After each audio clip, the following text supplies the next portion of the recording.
আসসালামু আলাইকুম। আমরা আজকে আবার চলে আসছি আব্দুল মান্নান বাবুর্চি, যেটা বলছেন ওয়াজিহা কেটারিং সার্ভিস দনিয়ালা ভারতে। আপনারা তো ওরিশ বিরিয়ানি, তারপরে মেজবানি, অনেক আইটেম খাইছেন, মোরগ পোলাও খাইছেন, কিন্তু আজকে উনি নিয়ে আসছে কোরমা পোলাও, যেটা চিটাঙে খুবই ইউনিক, একদমই ইউনিক, কোথাও নাই। চিটাঙে হয়তো আপনি খুঁজলেও পাবেন না এই কোরমা পোলাও, এটা খাজির কোরমা পোলাও। তো আঙ্কেল কেমন আছেন? তো এই কোরমা পোলাওর আইডিয়া কেমনে আসছে আপনার মধ্যে? এটা তো চিটাঙে কোথাও নাই। আসলে আমার আইডিয়াটা করছি যে আমাকে অনেক ভাই বলে যে আপনারা সবকিছু করেন, মেজবান করেন, তারপরে বিয়ে বাড়ি খানা করেন, আমাদের জন্য সিঙ্গেল সিঙ্গেল একটা আইটেম চালু করেন। তো আমি ওটা বুঝে একজনের জন্য কোরমা পোলাও চালু করছি।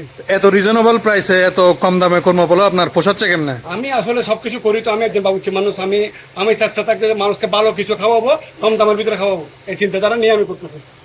আপনারা তো রেস্টুরেন্টে খান, বিভিন্ন জায়গায় খান, কিন্তু একটা জিনিস মাথায় রাখবেন, বিয়ে বাড়ির খানা, রেস্টুরেন্টের শেফ আর বাবুর্চির শেফ আকাশ পাতাল বেশ কম আছে। তো ওটা যদি আপনাদের যদি ধারণা করতে হয়, তাহলে আপনাদেরকে কি করতে হবে? টেস্ট করতে হবে, কারণ আমি ভিডিওর মাধ্যমে তো আর আপনাদেরকে বলতে পারবো না, আপনারা খাওয়া ছাড়া বলতে পারবেন না। আমি চাইলে কিন্তু খাবারের রিভিউ দিতে পারতেছি, কিন্তু এই খাবারের রিভিউ দেওয়া মানে বোকামি কাজ করা।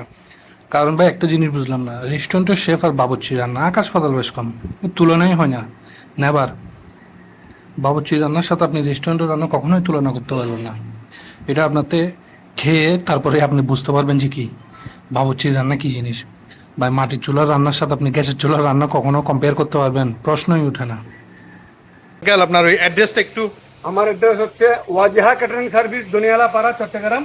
এবং আব্দুল মান্নান বাবুর্চি বললে সবাই চিনবেন দনিয়ালা পাড়া। দনিয়ালাপাড়া আব্দুল মান্নান বাবুর্চি। আপনারা সবাই আসবেন, নাম্বার কমেন্টে দেওয়া আছে। ধন্যবাদ, আসসালামু আলাইকুম।